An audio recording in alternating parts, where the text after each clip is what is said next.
जो वादा किया वो निभाना पड़ेगा। रोके जमाना चाहे रोके खुदाई तुमको आना पड़ेगा। जो वादा किया वो निभाना पड़ेगा। तो चलते हम लोग हैं कहाँ?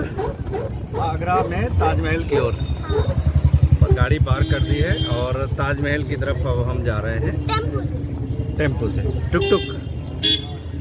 ठीक है, और यहाँ से 1 किलोमीटर है अभी।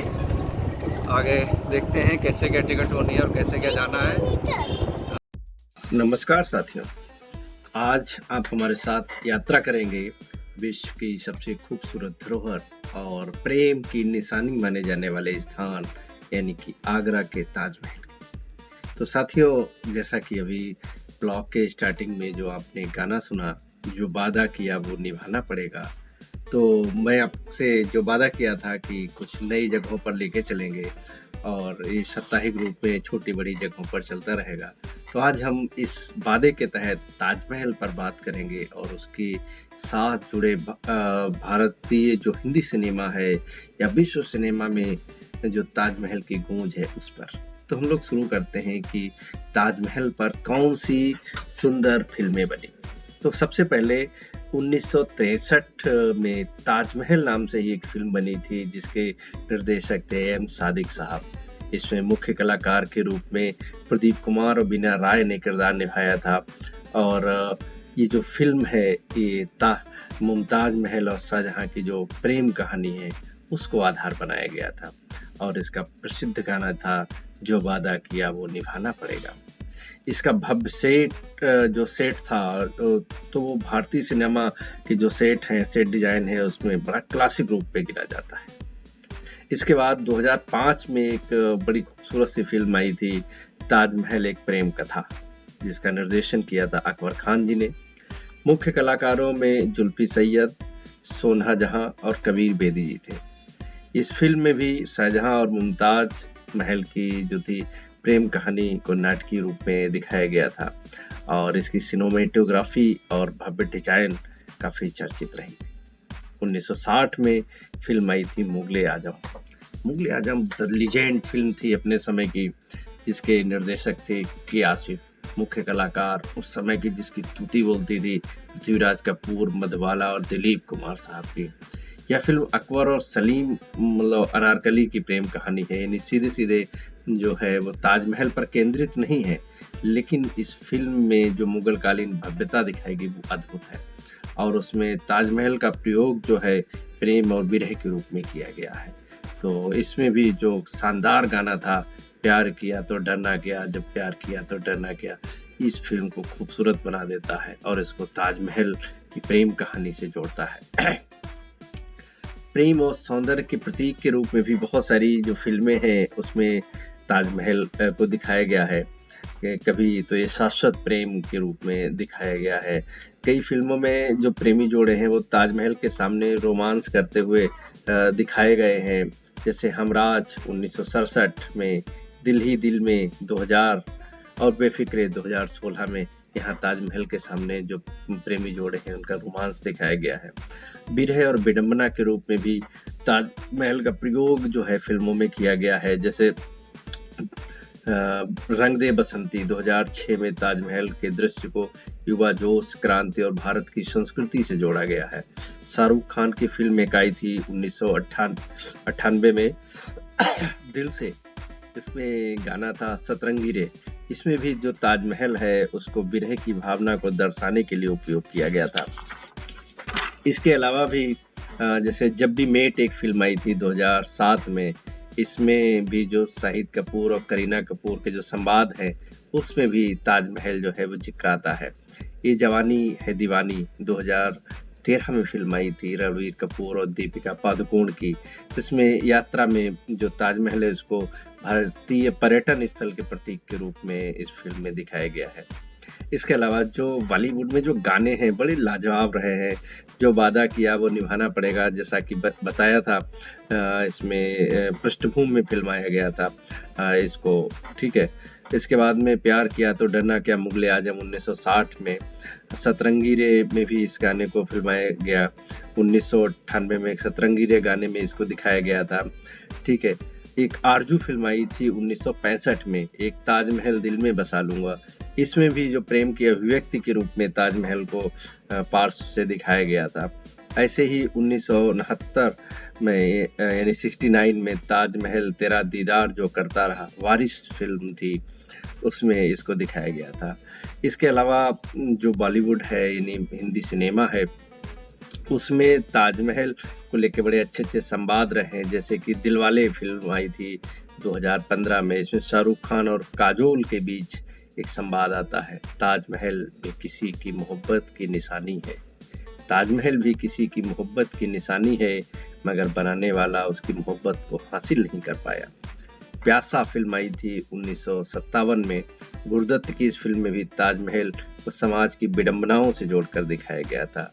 और जब तक है जान 2012 शाहरुख खान और कैटरीना कैफ के बीच जो रोमांटिक दृश्य दिखाया गया था, उसमें भी ताजमहल को प्रेम के रूप में वहाँ प्रयोग किया गया था। इसके अलावा जो अंतर्राष्ट्रीय फिल्में हैं, उसमें भी ताजमहल का जो प्रयोग है वो आपको मिलता है, दिखता है। जैसे एक फिल्म आई थी 2008 में, स्लमडॉग मिलेनियर। इसमें भी ताजमहल को भारतीय पर्यटन और संस्कृति के रूप में प्रस्तुत किया गया था। 2006 में एक फिल्म आई थी द फॉल। इसमें भी ताजमहल को भव्य ऐतिहासिक धरोहर के रूप में दिखाया गया था। इसके अलावा हॉलीवुड फिल्में एक थी ऑक्टोपसी 1983, जेम्स बॉन्ड सीरीज की फिल्म थी। इसमें भी ताजमहल की जो एक झलक है वो दिखाई गई थी। तो इस रूप में देखा जाए तो पूरे विश्व की कह सकते हैं, लेकिन इतना कहिए तो भारतीय फिल्मों में तो ताजमहल को बहुत सुंदर ढंग से दिखाया गया है, गीतों में, दृश्यों में और भी तरह तरह रूप से दिखाया गया है। तो हमारे इस भारतीय सिनेमा में जो ताजमहल है, प्रेम, विरह, संस्कृति, भव्यता, तमाम रूपों में इसका चित्रण किया गया है। इनके गानों में, संवादों में ये शाश्वत प्रेम का प्रतीक इसको बार बार बनाया गया है। और इसीलिए कहते हैं कि यह जो है ताजमहल जो है भारत की पहचान है, बल्कि विश्व सिनेमा में भी इसकी जो महत्व है वो बना हुआ है। आगरा में स्थित ऐतिहासिक स्मारक है। इसको 17वीं शताब्दी में मुगल सम्राट शाहजहां ने जो था अपनी प्रिय पत्नी मुमताज महल की याद में बनवाया था। यहाँ एक मकबरा है जिसको सफ़ेद संगमरमर से बनाया गया है और इसको प्रेम का प्रतीक माना जाता है। 1983 में यूनेस्को ने इसे विश्व धरोहर स्थल घोषित किया था और यह विश्व के 7 अजूबों में भी एक है। ताजमहल का जो निर्माण था 1632 ईस्वी में शुरू हुआ था और 1648 में इसकी मुख्य संरचना जो है वो पूरी हो गई थी। इसके परिसर का जो शेष कार्य था 1653 ईस्वी तक जारी रहा था। इसको बनवाने में करीब 20,000 कारीगरों का योगदान था। इसके निर्माण में तुर्की, फारसी और मध्य एशिया के बेहतरीन कारीगर जो थे उन्होंने हिस्सा लिया था। ताजमहल मुख्य रूप से राजस्थान के मकराना के सफ़ेद संगमरमर से बना हुआ है।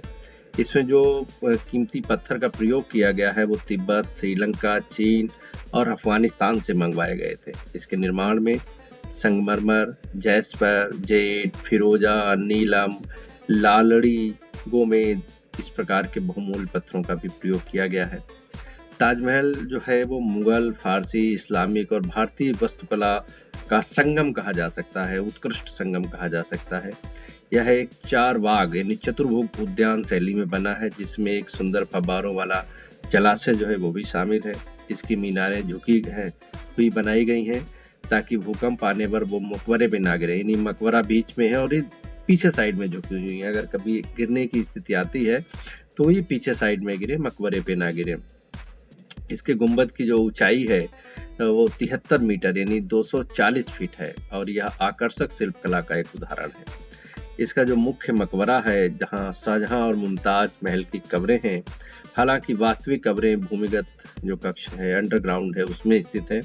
मकबरे की दीवारों पर कुरान की आयतें खुदी हुई हैं। मकबरे के चारों कोनों पर 40 मीटर ऊंची 4 मीनारें हैं जो इसको संतुलित बनाती हैं। विशाल लाल बलुआ पत्थर से बना एक दरवाजा मुगल कालीन वस्तु का सुंदर उदाहरण है, यानी जब आप घुसते हैं तो लाल बलुआ जो है उसका पत्थर का बना हुआ मीनार है। मस्जिद और जवाब यानी सम्मिलित जो भवन है, मकबरे के बाईं ओर एक मस्जिद है और दाईं ओर एक जवाब नामक इमारत है जो संरचनात्मक संतुलन बनाए रखने के लिए बनाई गई थी। ताजमहल के सामने का जो चारबाग यानी मुगल उद्यान है जो फारसी शैली से प्रेरित है। यहाँ फव्वारे और जलाशय बनाए गए हैं जिनका प्रतिबिंब ताजमहल की सुंदरता को जो है वो और ज़्यादा बढ़ाता है। ताजमहल का रंग दिन के समय के साथ बदलता रहता है, जैसे सुबह को गुलाबी होता है, दिन में चमकदार सफ़ेद और चांदनी रात में सुनहला प्रतीत होता है। शाहजहां चाहते थे कि यमुना के दूसरी ओर काले संगमरमर का भी एक ताजमहल बने, लेकिन इसे बनने से पहले ही उनके पुत्र औरंगजेब ने बंदी बना लिया था। यह एकमात्र ऐसा मकबरा है जिसमें किसी शासक और उसकी पत्नी दोनों की कब्रें एक साथ स्थित है। इसे बनाने के लिए 1000 से अधिक हाथियों का इस्तेमाल किया गया था, जिन्होंने निर्माण सामग्री जो थी उसको ढोने का कार्य किया था। इसे बनाने में अनुमानित 32 मिलियन यानी 3.2 करोड़ रुपए उस समय खर्च हुए थे, जो आज जो है अरबों में जिनका मूल्य हो सकता है। ताजमहल प्रतिवर्ष जो है करीब 80 लाख से अब तो 1 करोड़ तक पर्यटक यहाँ पर आते हैं। यह हर शुक्रवार को बंद रहता है क्योंकि यहाँ पर उस दिन नमाज पढ़ी जाती है। चांदनी रात में कहते हैं कि इसका जो नज़ारा है वो अद्भुत होता है और सरकार की विशेष अनुमति के तहत ही चंद्रमा की रोशनी में इसे देखने की व्यवस्था करती है। इसे भारत सरकार के स्वच्छ भारत अभियान के तहत संरक्षित किया जा रहा है क्योंकि यमुना नदी के प्रदूषण और वायु प्रदूषण के कारण इसके संगमरमर का रंग पीला पड़ने लगा है।